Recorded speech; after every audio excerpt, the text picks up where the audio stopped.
Well, greetings, Cap fans, and welcome to episode 209 of the Captain America Comic Book Fans Podcast. I'm Rick Verbanis, and I am your host. I got a co-host. His name is Bob Lucius. Oh, Bob, you walked out of my dreams and into my arms. Now you're my angel divine.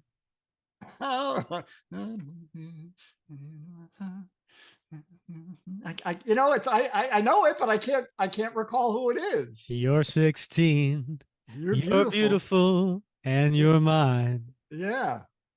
Right. Oh man, I hate getting old. You're my baby, you're my pet. We fell in love on the night we met. Yeah. No, Neil Sedaka. No, no, No, no, not even close. you sure? I'm totally sure. It was a big hit for Was this it? ex-Beatle. Was it Harrison? No, no. Ringo He Starr? wouldn't be caught dead singing this song. Ringo Starr? Yes, Ringo Starr. Big, Uh, big hit. Maybe his biggest. I don't know. yeah, a little Uh, disturbing, but whatever. yeah. Yeah. Yeah, so why am I singing this to you? You're never gonna get it. I have no idea.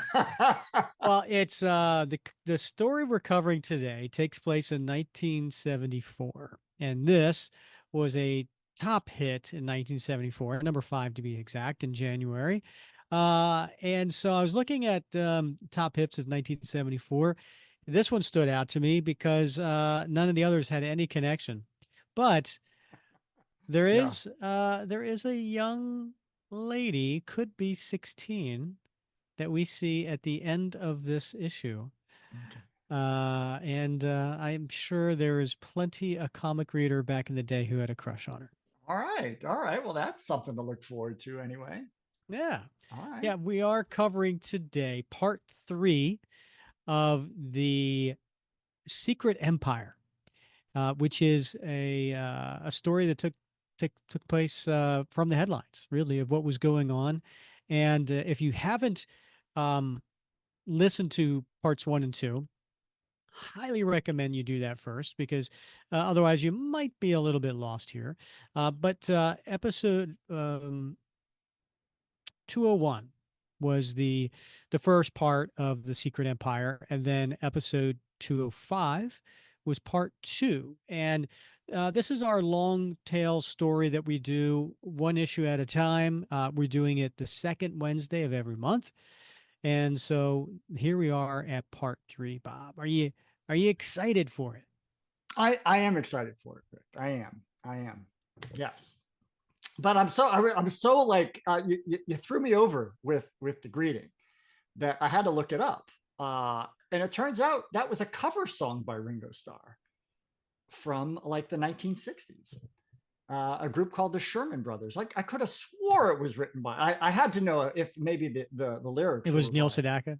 No, it wasn't. It was by Robert and Richard Sherman, the Sherman Brothers, who Hmm. first performed it in 1960. But it just sounds like something that Neil Sedaka. I'm a big fan of Neil Sedaka. I love. He's got a radio show. I think I've mentioned it before Yeah, on it's Sirius yeah. XM, Hmm. and so I'm sure I think he's played that on his radio, and that's probably why I associate it with him. But just Yeah, it's that bubblegum kind of, yeah, it's a fun song like yeah, Calendar little Girl ditty. or yeah, Yeah, any of those. exactly. They knew how to write them in '60s, but it hits Hmm. different, I think, today. You think? Does it Yeah. though? You Like mean a grown man adult singing a song about a 16-year yeah, old? like, it just kind of hits different. So Yeah, yeah. Well, you remember who was it? Great Balls of Fire. Jerry Uh Jerry Lee Lewis, yeah, yeah, didn't he date his yeah, younger cousin, much younger cousin? sure. Well, and Elvis Presley too. He got away Oh with some yeah, with shenanigans, right? yeah. Yeah. So Oh things boy, I guess things were different guess if back you're then. just a famous popular old rock star, you can get away with stuff like that. Yeah. Well, I guess they were younger then, but not that much younger, right? Well, obviously the girls were much younger, but yeah, different mores back then for sure. It's so funny is um Richard Pryor, I'm just going to paraphrase, but he had this bit because he was doing this when he had teenage daughter, and he he would have his his teenage daughter was having her girlfriends over, and he's looking at them, and he's feeling like a dirty old man because they're fine looking, and Yeah. he says, and that's why God gave them a mouth, because as soon as they started talking, I lost all interest. And I'm gonna clean it up and just say that. Yeah. I got a funny story for you, Rick. You might think Yeah. this is fun. It's a football story. Okay. Let's hear it. So we're at the football game last week, Were and you wearing your outfits, your cheerleader outfits? no, we weren't wearing those. But we did have our spirit attire on Uh-huh. for Barron Collier High School, Cougars. And my wife and I were sitting in the bleachers, and we're kind of in the middle, right? So what Uh-huh. is that 50-yard line, right? Good, Yeah. Yeah. yeah. Good for you. And Yeah. Center so, court. Yeah. yep, yes, center court, and the team is over by the benches, maybe 50 feet from us, Uh-huh. and in between the benches, where my son is standing, chit chatting with his boys, waiting to get called out for something, or all the cheerleaders, and Hmm. there's probably 30 cheerleaders, and it's JV, right? So they're freshmen, sophomores, and Hmm. they're doing their routine. There's music going, and every now and again, Bobby turns around and he's looking at us. And at one point, I'm like, I got my sunglasses on, and I'm like, my wife goes, "Stop that!"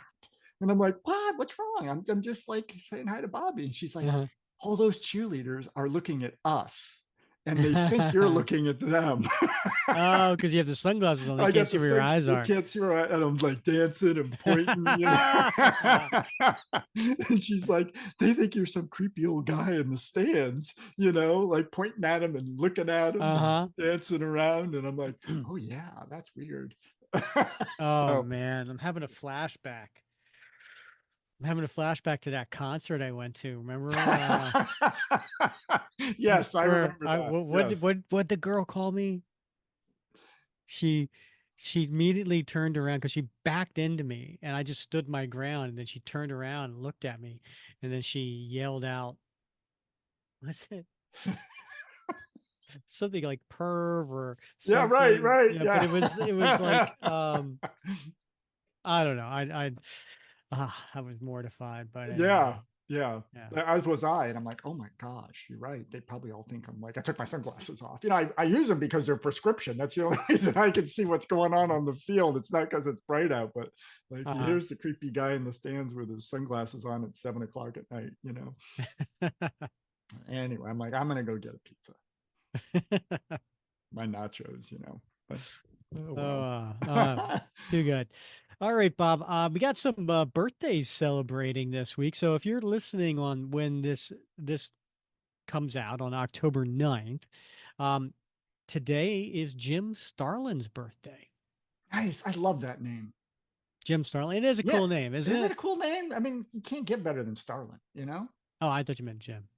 Yeah. Uh, yeah, yeah. Starlin's good too. Sounds like they name a car after you or something. Yeah. Well, Jim Starlin, yeah, he didn't do much of Cap, but Mm-hmm. he is a big name when it comes to comic book creators. Most people associate him with Captain Marvel or Silver Surfer, or, Thanos, or Mm-hmm. Mm-hmm. any of those characters. But yeah, he is definitely up there in legendary comic creators. And then speaking of legendary comic creators, 2 days from now, which would be October 11th, none other than Captain America's co-creator, Joe Simon. Wow, that's a big one. And then October 15th. October 15th is another big birthday. Not just because it's my birthday, Bob. Yeah, I'm just giving you a little heads up, I appreciate that. Yeah, advance Yeah. warning. Yeah, a little Nice. advance warning. Yeah. Yeah, get the Yeah. get the life size cake ready Yeah. for me to You jump out of. could Yeah. be could mention something in the Facebook group. I don't think you've ever done that in all the years we've Wow. done this together. Yeah. Yeah. Yeah. It's not Yeah. like Facebook doesn't remind you it's my birthday or anything. Now, what's funny is uh there's I don't know if you've seen this cartoon, and it's like a guy gives a card or flowers or something to this girl, and she's like, "Oh my God, you remembered my birthday. You're the best. Oh my God." And she's walking away and she's all excited. You see the little, you know, hearts going as she's walking away. And then Uh-huh. you see him just kind of turn around and from the back here, kind of hand behind the corner some dollars, and it's like Yeah. Facebook. Yeah, that's a good one. Right? I mean, because honestly, if it wasn't for Facebook, I don't think I would remember anybody's birthday other than my wife and Oh my my kids, of goodness. course. Yeah. My goodness. Even Yeah. that's a bit of a stretch for me. You Rick, don't speaking remember of my wife and kids' birthday? well, I don't. I have it written down someplace. But speaking of Facebook, I didn't tell you the birthday, October 15th. I yeah. mean, Oh, yeah, you're it's right. my birthday, but You're sure. right. But Vince Coletta. Vince. Okay. Vince Coletta, which we will hear his name today as we're covering the issue. He is a legendary inker from the Golden Age and the Silver Age, and he is Bob number 3 all time in pages inked in comics. Scott Hanna's number 1, Mike Esposito number 2, Vince Coletta number 3. If you had to guess, he did 1,642 stories, Bob. That's a lot of stories. It is. If you had to guess, how many pages would that translate into? Inked. I'm not good at math, so I'm going to go with 30. Little off. Okay. 21,093. Wow. Yeah, That's a huge body of work. it is. So, happy birthday to Vince Coletta. Speaking of Facebook, you brought up Facebook and that little joke. Mm-hmm. I appreciate that. I like that one. I'm gonna think about that one. I'm gonna ponder it longer. But I want to point. I want to say something. I want to thank you for your kindness last night. Oh, Because what did I yes, do? well, it's what you didn't do, Rick. It's what you didn't do that is why I value you. Mm. Sometimes doing nothing is the better part of valor. So, as you know, you probably recall, my wife did a experiment on me last night. Yes, with the hair coloring. Mm-hmm. Yeah, yeah. Now, Mm-hmm. in all fairness, as I commented on her post, she said, "Are you going to take a shower?" And I'm like, "Yeah, I'm just getting ready to go in now." She's like, "That's great because there's something new I want to try." And I got super stoked. But what she really wanted to do is she had bought this new hair coloring in a can, spray coloring, Uh-huh. and she's like, "I want to spray your hair, spray color your hair," and I'm like, "I don't want that."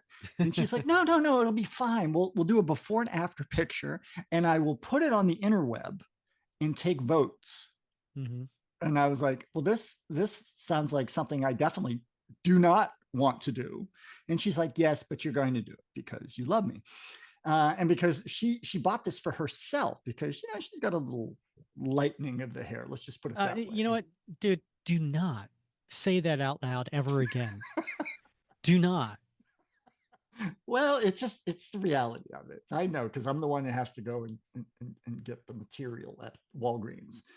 In any case, she bought this as like a temporary thing, but she didn't want to use it on herself until she tried it out on me first. And so, yes, I got to do the before and after, and then she posted it on her Facebook. But you were kind enough to not take sides Mm-hmm. and just say you voted for the one with the hair. So much.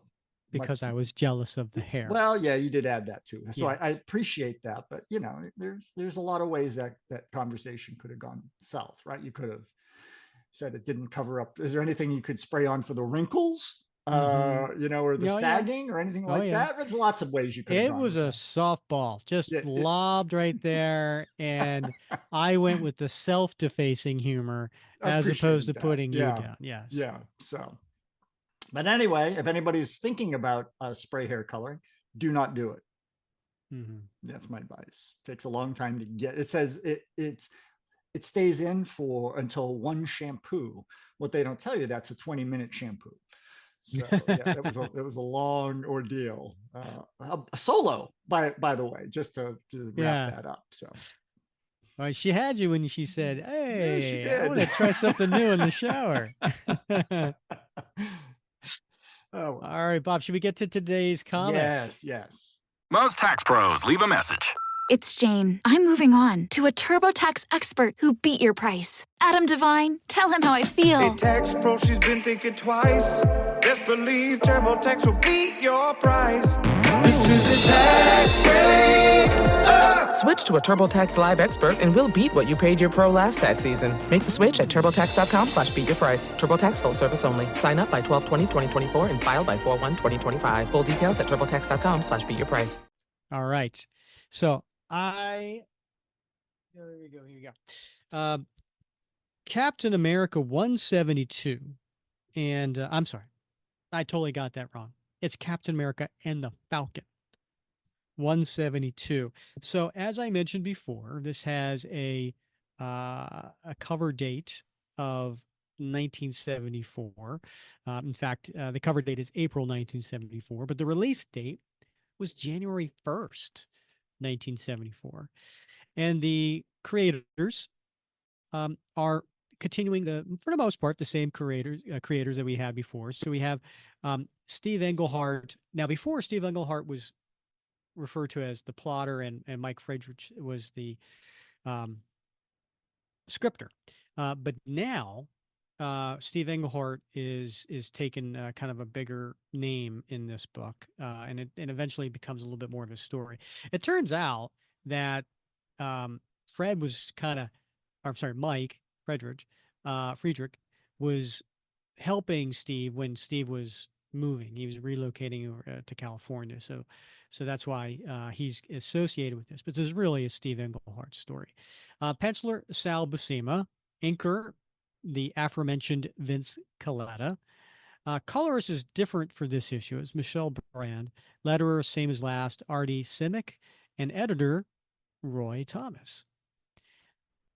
Bob, the cover. Now, the cover is a little bit a mixture here. So we have John Romita, we have Gil Kane, and I can definitely see the Gil Kane artwork on the Falcon, right? I can see that in his face big time. Frank Giacoa and also Gasper Saladino, they're all associated with this cover. I would love to see who did what. Looks like to me that John Romita did Cap's face, but Gil Kane did Sam's face. But I would love to get some feedback on that. But anyway, why don't you take the listeners through the cover? Oh my gosh, I love this cover. This is a fantastic cover because it is chock-a-block with action. So we've got, as you pointed out, there's Falcon on the cover, and there's Cap, and there's a new person that is being introduced into this story arc that we haven't seen before here, and there's a bunch of civilians, as we like to call them, standing around what appears to be a city street, probably New York City, and this bad guy, we presume, is emitting some sort of noise from his mouth, and it appears to be a sonic blast of some kind, and it is traveling out in circles of ever larger diameter, and it's apparently impacting everybody here on the city street. So we've got all these civilians around. There's, I think, 4 that we can see, and they're all either got their hands over their ears, or they're holding their face. They're obviously in a great deal of discomfort, maybe even agony. And then we've got Cap and Falcon, and Cap is standing closest to this person who's emitting this noise, and he's reaching out with his right hand to do something to try to stop it, but his left hand is clasped over his left ear. So, and you can see on his face, he's grimacing in pain. And then in the foreground, like as close as you could possibly get to the foreground, we see Falcon, and Sam's got his hands clasped over his ears, and it looks like he is screaming in agony. And so there's a lot going on here, and you got to wonder, like, how do we get to this point, and how is this going to end? Because it doesn't look like Cap or Sam are in very, very good shape to fight back. And oh yeah, and there's a sound bubble, Rick. A speech bubble, and Sam is saying, the sound, it's deafening, driving me mad. Now, the cool thing about this cover, Rick, does it look familiar? So look familiar. Yeah. It has a It certain does. like, It does. It has something familiar about it, but I can't place it. yeah. It's the Well, rings. The rings are the thing that to me looks familiar. mm, And then the way Sam is holding his head looks familiar. yeah. So if you were to go to the splash page, I think to 193, the Mad Bomb series by Jack Kirby, that first splash page, you know, when you open that cover, has a similar sort of not, you know, not 100%, but the idea of both Cap and Sam trying to prevent whatever noise is causing them great agony, or in that case madness. Their hands are clasped over their ears in a similar sort of way. So it's got a lot of similarities to Mad Bomb 193, I think. Yeah, I do love this cover. It is unusual for Cap, right? Like this Mhm. isn't something you normally would see. And while you and me and the listeners, probably most of us are familiar with the Banshee, um, back in 1974, not too many were. It's actually, believe it or not, it is only the eighth appearance of the Banshee, Mhm. and it's the first time he's appeared outside of the X-Men. All right. Yeah. So it's interesting that Steve Englehart like chose the Banshee. And I don't remember if we talked to him about that particular thing back when Mm-mm. we interviewed him. I think what was that, episode 30? I want to say. It's way back when. Yeah, totally. Yeah. But anyway, I'll flash it up on the screen for for people who are watching. But it's interesting choice to go with the Banshee. Now, prior to this, as I said, the character appeared in 4 issues of the X-Men in 1967, 3 issues of the X-Men in 1969, and then skipped almost 5 years later. And then here he is here. So it's like, here's this obscure character that Steve just decided to pull out. It's time for my readers. And as I was saying on this opening splash page, Steve Englehart definitely gets more billing this time around. It's Steve Englehart, author, Sal Buscema, artist, Mike Friedrich, amigo. So Hmm. seems more like he got, he's helping out, right? Yeah. Yeah. Because that's what friends do. Yeah. And the title to this one, Bob, is Believe it or not, the Banshee. And yeah, it is, believe it or not, because again, 5 years later, here's Right. this obscure character. And it says here, but before we test your credibility, leave us not forget. Leave us not forget? That's That is, odd. it is, isn't it? It is an Should be odd let turn of us not phrase. forget, right? Yes. Yes. Yeah. Leave us not forget our resident baddie, the man called Moonstone, or overlook a chance to hear him gloat. And there it is, Moonstone standing over a fallen Captain America and Falcon. And I'm not going to ask you to describe what he's wearing again, because we did that the last two Mm. times we did this, part one and Yeah. part two. And if you don't know now, go back and listen to those. And he looks the same. He really does. Yeah. He hasn't grown at all. This is it. The final defeat of Captain America and the Falcon. Are you ready for Moonstone comics? If not, turn the page. They probably thought their discovery of my hideout would break the murder frame I hung on Cap, but all it's done is entangled them in my net. Now it's a simple matter to murder them, end their menace to my charade of heroism, and no. Huh? Oh, the boss. And who is coming through the door, Bob? How would you describe him?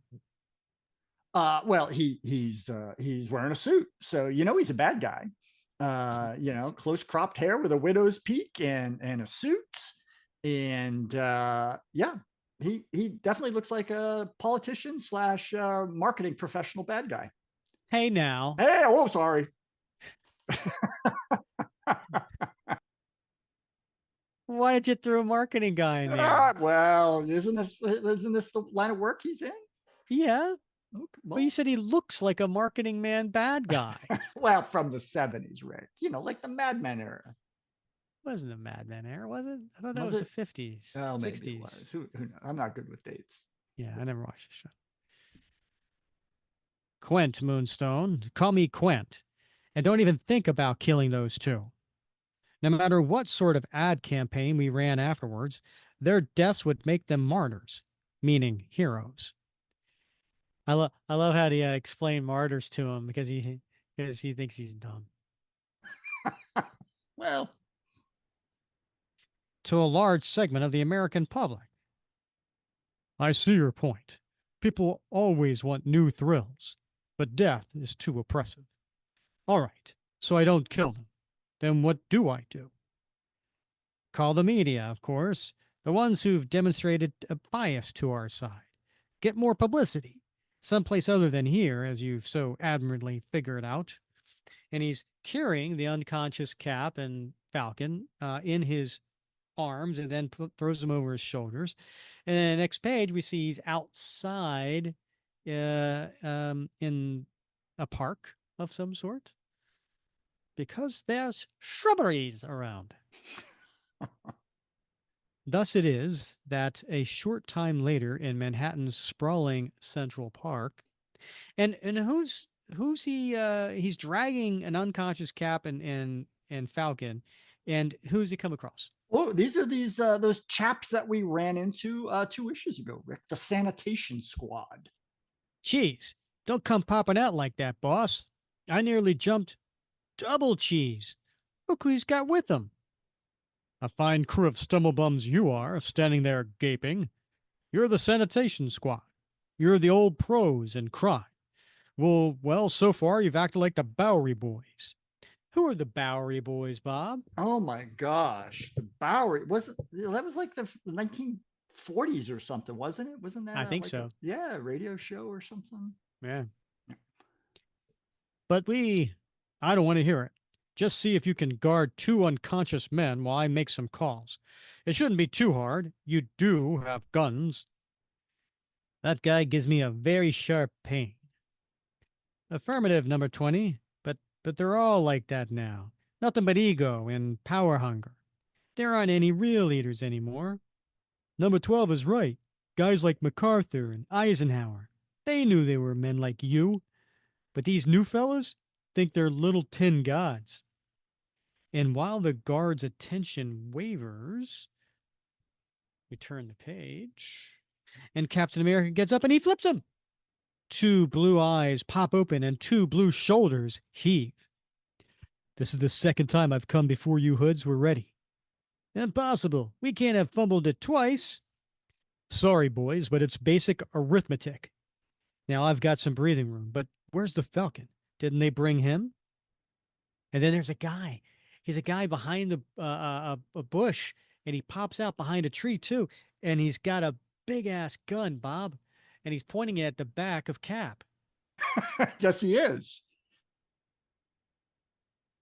Boom. No, no, it's not time for that. You I didn't want to was- go to that yet? Oh. No, I wanted to see if you're like, oh no, what will happen? Is Cap in danger? But I'm mesmerized because it looks like a huge hairdryer. it does, doesn't it? Yeah. It's like, Yeah. oh my God, he's gonna blow dry Cap. He missed seeing me in the bushes. This is my lucky day. But out of nowhere comes the Falcon landing down on him. Back off, Hitman. Don't you know Falcons can fly? Next page. Then Falcon dives because he's getting shot at. And it makes a big loud noise, Bob. Boom. Once again, I think last issue, there was also a sound effect of boom. There is a boom. Yeah. Yeah, it was, and I think I ended up picking it as my like my favorite panel or something like that. But Foom was also a name of a Marvel magazine. Yeah, like right? a news magazine, right? Yeah, like a fan magazine. Yeah. Yeah. Looks like you haven't gotten used to it yet either, Cap. Not if you were looking for me at ground level. Give me time, partner. I only saw you in action for 5 seconds before Moonstone dropped us. and let's neither of us give this new man with a gun a good target. I don't know why Moonstone didn't kill you right off, heroes, but I'm not paid to think. I'm just gonna do what's needed. Take this. But out of nowhere, Bob. Ah! Red Wing. Let's put this show on the road, man. You called it, Falk. If ever we needed some time to sit and think, it's now. Coming through, people. Pardon my shield.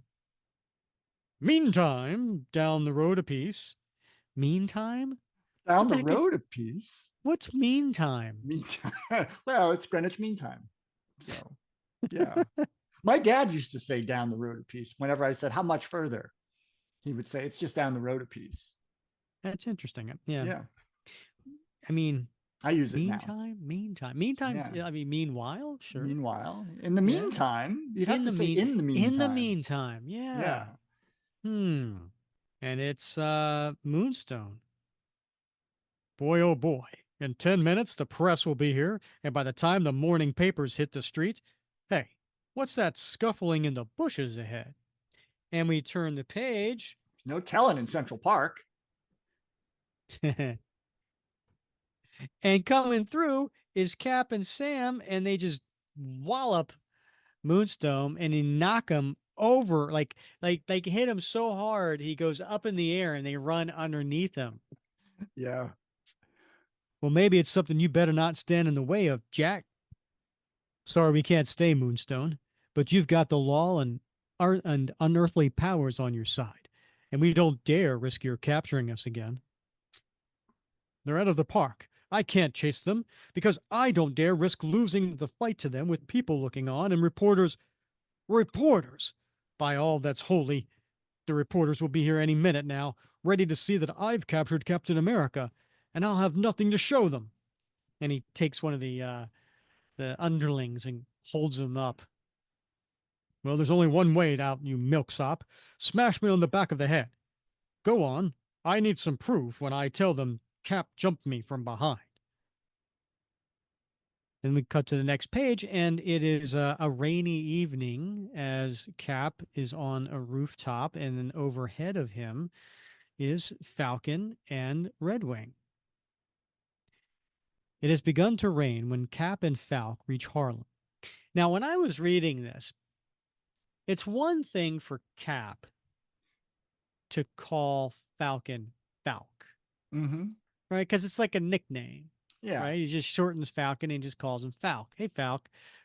Fine. I would probably do that. Right? Mhm. But it's another thing for the writer, like in the captions, explain the character as Falk. Yeah. And part of me liked it. It was Mhm. kind of like, Mhm. hey, I'm part of the gang. You know, like I'm part of the Yeah. group here that, you know, we can call him Mhm. Falk, you know? And I always kind of liked that about Marvel. Marvel wanted to bring you in, Yeah. you know, they The other wanted part to of you include is you. thinking, hey, brand awareness, folks. Yeah, when you already bought the comic and you're this I far in. guess. Yeah. A dull gray winter rain that almost seems on cue because it seems so perfectly matches their mood. But once inside Sam Wilson's warm, dry rooms, slinking over rooftops just isn't my style, Sam. Somehow we've got to fight back. Dig it, Steve, but how? Our blowing it at Moonstone's hideout lost you your only clue. No, there was something he said. Got it. I remember now. Sometimes when Moonstone talked, he dropped references to country music. And just before he nailed you, he said that museum moon rock had given him laser power. Laser. And which town known for CM also has a museum with a genuine moon rock? Okay, All right. Time out. Somebody's taking some shortcuts here. okay. And I'm thinking it's Yeah. the letterer. Yeah, I think so. Yeah. I'm thinking the letterer didn't have enough space and called country music C CM. period M period. Okay. I'm sorry. All right, listeners, please comment if you refer to or have heard someone else refer to country music as CM, please enlighten us. There you go. The other thing too here is, I don't know, maybe back in 1974, people knowing what was in every single museum was a thing. Right. Yeah, exactly. Oh, yeah, yeah. It's in my museum map. Yeah. Yeah. But somehow they both knew that the museum that had a moon rock was in Yeah. Nashville. Oh, I thought that one was a Western music museum. Huh. Okay. Which town known for country music also has a museum with a genuine moon rock? You'd have to know all the museums that have a genuine moon rock, Yeah. and then you'd narrow it down by a town that's known for country music. I guess when this book came out, Rick, in 74, there weren't that many moon rocks around. It was probably a pretty big deal still. Okay. I mean, they had All just right. gone to the moon, right, in the late 60s. And I could buy that. yeah, maybe it was much more, well known in popular culture then. Okay. You're right. I wasn't paying attention for obvious reasons. But Steve, you got something. Let's go to Nashville. Sam, this could be dangerous. There's a lot of power behind this conspiracy, a lot of angles I know nothing about, and they have already shown they'll stop at nothing. Better take a raincoat, man. We don't want to catch a cold. Now that's a good friend. That is a right? good friend. He Yeah. just ignored that and Yeah. just like, nope. Hey, we're going on a road trip. Does he say, oh man, this is not a good idea, we got a final tomorrow? No, he says, get a raincoat, man. We're hitting the road. You know, back when I was in college and someone said get a raincoat, it meant something else. Did I tell you about the time? No, I won't mention this story now, but I did a overnight road trip down in New Jersey for my roommate to see his girlfriend play basketball, high school basketball. I think you did tell this story. Yeah. It's been a while. Two ladies on the team Yeah. that they thought were his girlfriend. Yes. Neither of them knew. Yes. Yeah. All right. It's Yeah. ringing a bell now. Yeah. Yeah, nephew of a famous singer. So All right. You know what? I'm going to send a prize to the listener, the first listener that tells us what episode Bob told that story in. Oh, this should be good.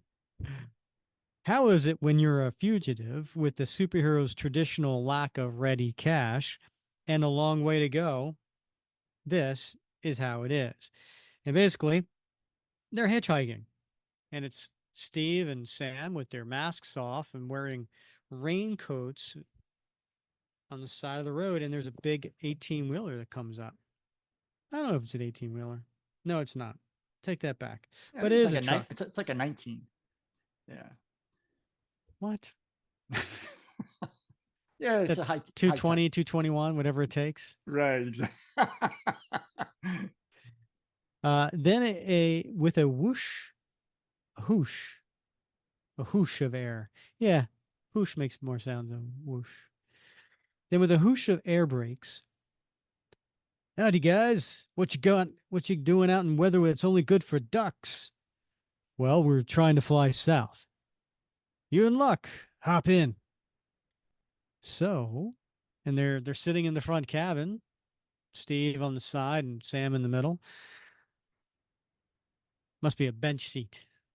Remember bench seats? Yeah, yeah. No seatbelts, just the bench. Yeah. Well, I remember seatbelts on the Yeah. bench, but they don't make bench seats anymore. They haven't made Yeah. bench seats in forever, right? Nah, I don't think so. Yeah, Yeah. not like those. Nashville, you are in luck. That's on my way to Little Rock. Take your coats off, guys. It's going to be an all-day, all-night haul. Thanks anyway, man. But when a coat's all you got to your name, you kind of enjoy wearing it. Besides, Cap was so intent on getting this trip started, he didn't even take time to switch to civvies. This thing is really eating at him. Question. Aren't you leery of picking up 2 full-grown hitchhikers? Nah, I'm broke, and all I'm carrying is corn, which ain't scarce around yet to steal. Anyway, you look honest. But now that you mention it, you sure are weird. and conversation dies a strangled death after that. As Steve Rogers lapses even deeper into his private thoughts, Sam Wilson watches the driver, and the driver watches them. And all day long, it rains. But all things must end, thank goodness. The following morning, Nashville guys, looks like we run into some rush hour traffic. Then we'll keep going under our own power, man. Thanks a lot for the ride. Sure thing, buddy. Boy, am I glad to be rid of you two. Partner, you gotta lighten up. You nearly drove that dude into screaming paranoia. Then he'd be just like me, Sam, except I know there are people after me. Let us leave this morbidity now, however, and jump ahead half a block to find a man who just might look familiar. Yeah. Why are you smiling, Bob? This next line really gets me. Sirens be praised. I was first in line. Oh, wasn't what you were expecting. Yeah. Sirens be praised. Nice. I was first in line for the Mira Haggard tickets. Attending concerts is a strange way indeed for a man in hiding to pass his time. Yet what could be safer? For who would expect an Irish-born Banshee to be a fan of American country music? Now, Bob, how would you describe Banshee? I mean, right now, what we see is he's wearing a mid-thigh trench coat, but beneath that trench coat, we see peeking out what appears to be green and yellow leggings, and he's got wavy. It's sort of a darker. I wouldn't say blonde. I would almost say almost a strawberry blonde, right? Yes, definitely. Yeah, definitely. He's got the Irish look going, and he's got these shamrock green spectacles on. And he's got a hard jaw, like a very squared off jaw, long face, and this strawberry blonde hair is kind of long, and it's wavy in the back. He gets me, like when I first saw him here. It reminded me of, there's another bad guy that was in gosh, what was it in?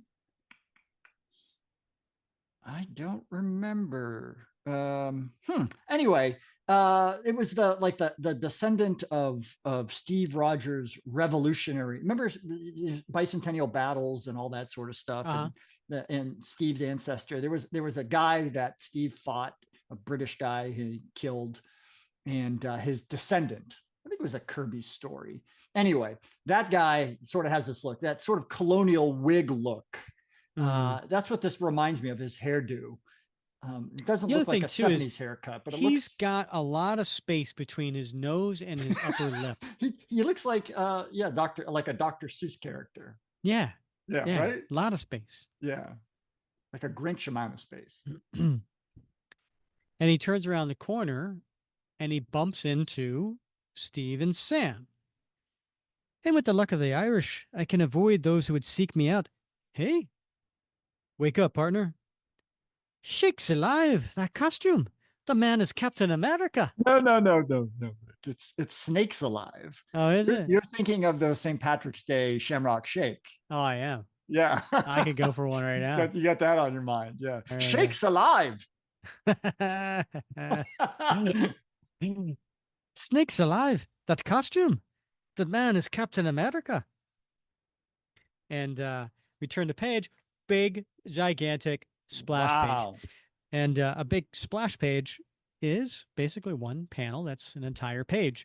And Banshee pulls off his trench coat, revealing his costume, which is that green and yellow costume. And Bob, you want to describe it? Yeah, well, I mean, it's almost entirely green, except the boots are yellow, and they kind of come up to a point right below the knees, and then over his upper torso, from basically midway from his neck to the end of his shoulders down to really his belly button is yellow down to a point, and it's got this sort of Elvis collar on his costume. It's got a really nice collar. And then he's got these underwings that basically connect his sleeves to his torso, down really to almost like knee length. So almost like glider wings attached to his costume. Yeah, it's pretty interesting looking costume. Definitely 60s, right? Oh yeah. And he looks angry. He spun away before I could see his face, but his face is not so important as the fact that I've read he's a criminal. So you've tracked me down for your scurvy gang, have you? Then pray loud and long to your saints, lads, for you'll never take the Banshee alive. For you completists, this merry mutant was last seen in X-Men 60, which was 5 years ago, and that was researching Roy Thomas. What's the cat talking about, Cap? And they're taking off their jackets and putting on their masks. Darned if I know, Falk. I've never seen before in my life. But if we're forced into it, 3 can play at this game. However, as our heroes learn in the following second, only 1 can play like the Banshee, and then he opens up his mouth and he lets out a giant scream. And then just then, Cap puts up his shield and he blocks it in front of Sam. Good lord, his scream is super ultrasonic, smashing us like a battering ram. And it makes a loud noise, Bob. Boom. Gotta tell you, Artie really likes Foom. Yeah, they're pushing the fans on. Really did. Your power is incredible, mister, but I faced worse in my time and won. And he throws his shield, but Banshee ducks, and it hits so hard the corner of a brick building. It knocks out a couple bricks there. Have you now? And do you think I'll be paralyzed by your reputation? No, but my shield made you turn your head, and that's all I wanted. And he comes up with a big left cross, knocking Banshee back in the jaw. Pow! Now, suppose you use your mouth to explain why you attacked me. I'll be using me mouth, all right, to blast ye to kingdom come. Me jaw! You bruised me jaw, and I cannot scream. He can talk, but he can't scream. Without me high-pitched wail, I cannot direct an attack. I must use what sound I can muster to fly free. And so he's flying up in the air, but Cap grabs him by the ankle. What? Not so fast, Hummingbird. What manner of man is this? Me sonic vibrations should pull me out from anyone's grasp. Yet his hold is unbreakable. He's too strong. Meanwhile, and then we see Sam, Falcon, skimming up a long lamppost, very high. And there's people like pointing at him. Lord, I must look like a fool climbing this lamppost. Hot done. What kind of fool thing is he up to? Ah, he was right. That's right. Yeah. Still, no matter what I look like, my plan justifies it. I hope. The jet tips on my glider wings can't lift me unless I've already got some speed, and I only got speed by swooping. This is all so new, though. If I hadn't gotten the control I think I have, I'll look like more than a fool. I'll look like a squashed tomato. Look out, Banshee. I'm the Falcon. Fly me. And he swoops in, and this is a half-page splash, but it's vertical. And it's nice because you see the arc of the Falcon as he comes down from the lamppost, and he flies underneath the Banshee, who is in the air, being held by Cap's boot, and he comes like a kind of like an uppercut and punches him, and it makes a noise, Bob. I am a little the dialogue in this story has been throwing me a little bit, right? Because I'm not used to it. I don't understand why Falcon says, "I'm the Falcon, fly me." Because it was an airline ad at the time, Rick. That was a big 70s airline. Fly me? Was it Pan Am? Yeah, it was like a stewardess line about it was either Pan Am Airlines. Yeah. He didn't fly very far, partner, but his landing was definitely not a three-pointer. But your end of it was absolutely beautiful. It's good to be back as a team. Don't be congratulating yourselves too soon, lads. The Banshee's a tough son of the old sod, and me jaws had time to recover. I'm ready for ye again. And he lets out a loud scream. And the scream is aimed at the top of a building, which is causing it to collapse down on Cap and Falcon. Heads up, the building's collapsing. And it makes a loud noise. Holy crow, Cap. You said it, partner. He's firing wild, but he's still a menace. Wild, eh? Try this. And he screams again. And at this point, Sam and Cap are holding their ears in pain. The pain. Noise, deafening. Head feels as if it's going to burst. Have to stop sound. Cap, can't make it. Got to. Keep moving, Falk. Have to reach him. Stop him. Stop.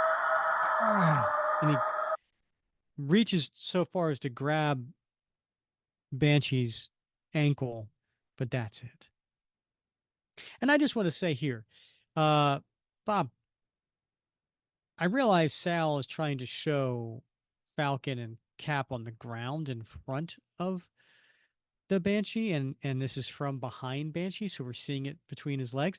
That's a pretty wide stance, right? Like, I no guess, one yeah. normally stands like that. I mean, like, he's got a, I mean, that's like twice as wide as his shoulders. Yeah, that's true. He's you look in the next panel and his legs are kind of bowed wide like that. But yeah, he's not like crouching or anything, right? Yeah. I mean, if you're crouching and then maybe your legs would be shoulder width or wider, but he's not. He's just sort of looming. And there's in this whole time there's a loud E going on. You'll be stopping no one, my criminal friend. The Banshee may not have your strength or your cohort's wings, but I'll never be taken prisoner by the likes of you. Suddenly, from behind the strange man with the strange words, there is some sort of ray coming in and hitting at the space at the ground between his legs, making a noise. And we turn the page, and who is it, Bob? It's Cyclops. Of the X-Men. Snakes alive! 'Tis Cyclops of the X-Men. Hold it, Banshee. I don't want to hurt you, but my optic blast can come a lot closer if you try and make another run for it. And he fires again. Zzz. We've come a long way to get you. I'll bet you have, but I'll not be gotten today. Not by Captain America and not by you. And he yells again, and this time he gets Cyclops, who holds his head and yells out, "My ears." The youthful X-Men stumbles to his knees, and for a moment, the older mutant hesitates, as if torn between a desire to run and a desire to stay. But in the end, he runs. Not really, he flies. Can't concentrate enough power to blast him down. Who am I kidding? I can't summon enough power to stand up. He got away. And at the same time, just down the sidewalk, Falk, you all right? Say it again, Cap. It's good to hear something that doesn't hurt my ears. And I'll tell you something else. We better move out before police arrive to... Wait, do you feel a tingle? Like a tugging. Yeah, but what? We're being lifted into the air. Can't fight it. And sure enough, Bob, the two of them are floating in the air, and we turn the next page, and more swiftly, the set-upon pair rise out of the city and fly toward open country. That's pretty far. Until... Who's there, Bob? Oh my God, it's Professor X and Marvel Girl. You think she's 16? She's close. Yeah. Why, I know who they are. I'm not sure if they want you to know, Falk.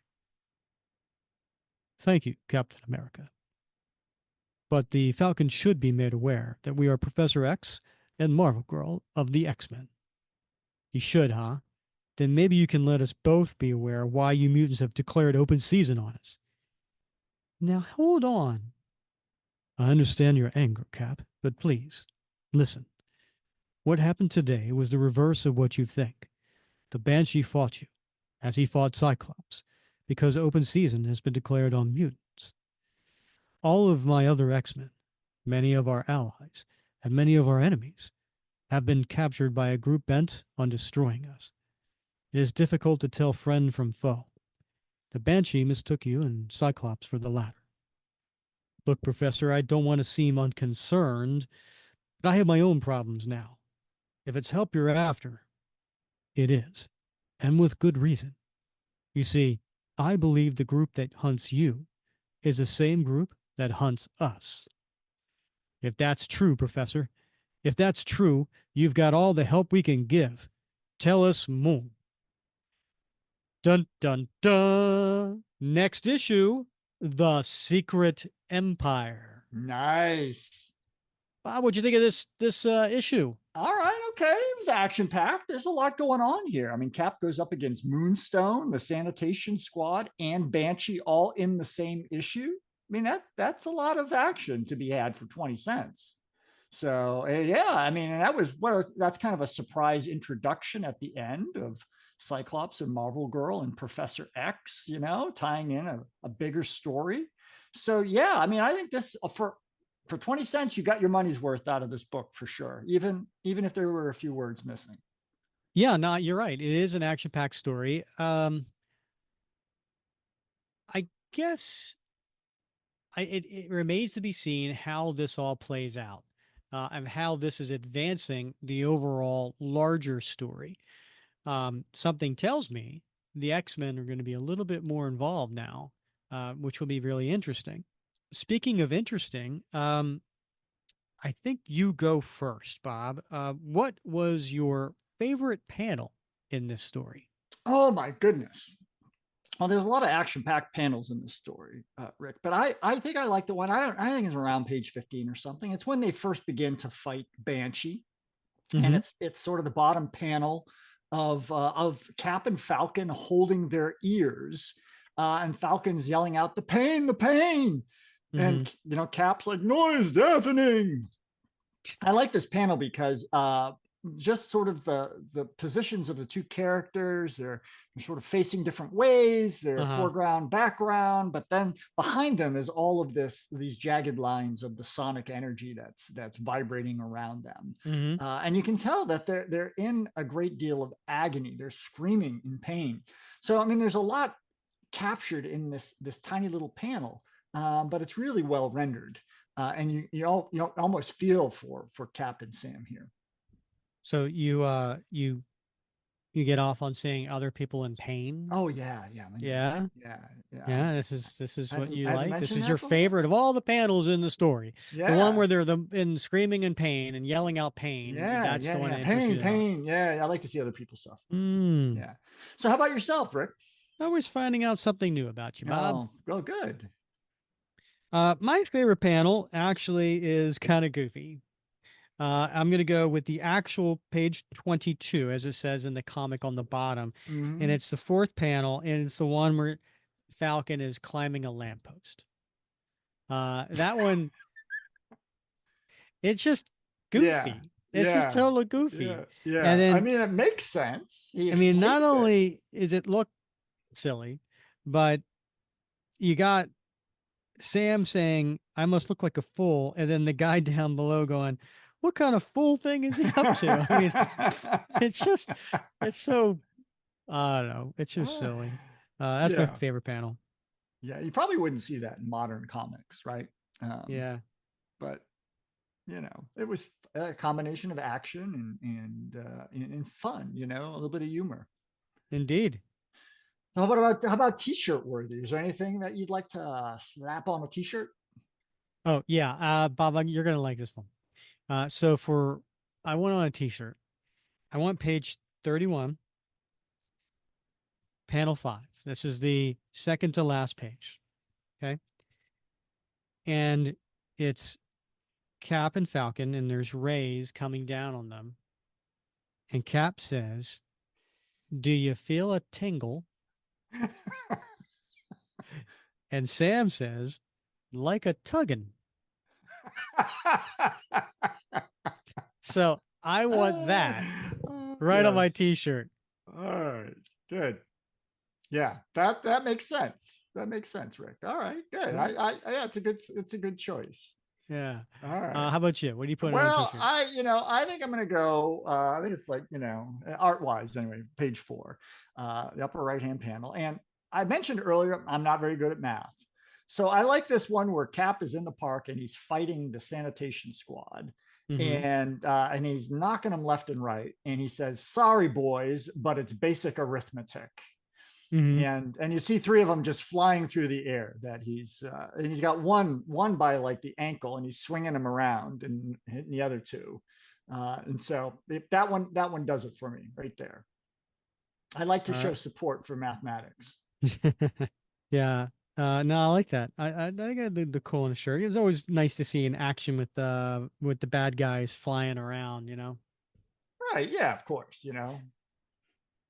All right, what's going in your time capsule, Bob? Ooh, the capsule. Yeah.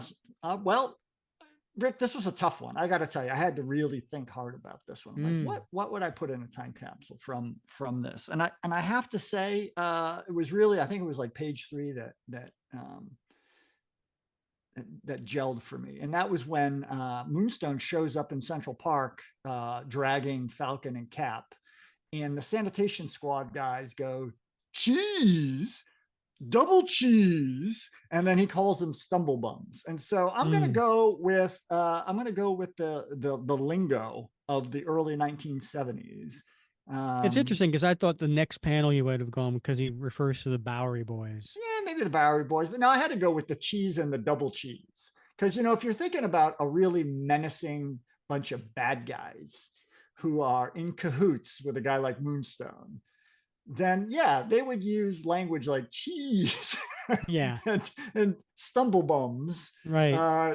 It's So, like you ever watch uh, uh, a rated R movie edited for TV, and yeah, then they right, they they put in like fake curse words, right, right? You exactly, know, and yeah, it's like, yeah, cheese and crackers. You know, right, like yeah, I think that's what they did here. Cheese yeah, and double cheese. Like yeah, I'm thinking those words are substitutions for something else. sure, yeah. It doesn't. Yeah. Nice, nice. For my time capsule, I'm gonna, me, I like to go for like, what's a first time something, and so I'm gonna go with the last page, and the last, the first couple panels there, Oh where it's the yeah. first time Sam meets the X-Men. Right. Right. That's noteworthy to me, It is. right? Yeah. Absolutely. Because I Yeah. looked it up, right? Cap had met the X-Men, I think it was in 1965 in I think it was in the X-Men. The Avengers made an appearance in the X-Men. It Hmm. was like an early appearance. Um so but this is the Now, first time Sam meets him. I'm not a. I haven't read the X-Men. I'm not all that familiar with the X-Men. Why would Steve hesitate and think that maybe Professor X doesn't want Falcon to know about them? Are they under wraps? Do they Yeah, stay they behind the are. scenes? Well, mutants are hunted back then, right? So Yeah. they're ostracized, feared. And so while Cap is cool with them, um, Professor X was doing things behind the scenes to, to run his team, and Hmm. he didn't want people to know that he was a mutant or his students were mutants. Got it. Got it. And so I think that's why, Falcon, he was like, do you sure you want Falcon to know about this? All right. All right. Good context. Yeah. Yeah. Thank you. Of course, Professor X would be like, yeah, he doesn't anymore. Yeah. Yeah. Right. Yeah. Yeah. All right. All right, Bob. Well, this was fun. We are getting into the meat of it. I love the fact that the next one is actually titled The Secret Empire. So I think that is a little bit of a hint that we will learn a little bit more about the the antagonists here. Yeah. Yeah. It's getting good. Mm-hmm. All right, Bob. Well, as always, I've had fun rapping cab with you. Yeah, I have as well. And I can't wait till next week. All right. He's Bob Lucius. I'm Rick Verbanis, and thank you for listening to us. And we always appreciate rating, reviewing, and subscribing, and giving us a thumbs up, giving us any comments on any of the platforms. We want to make sure more people listen to this show, and we need that with your help. So if you can share this on your platforms, whether our Facebook post, share it with your Facebook groups, if you can share it on Twitter or anywhere else, it goes a long way to letting other people know about our show who remember the first time you found us. Wouldn't that be cool for someone else too? So we appreciate your help with that. And as always, thank you for listening to another episode of the Captain America Comic Book Fans Podcast.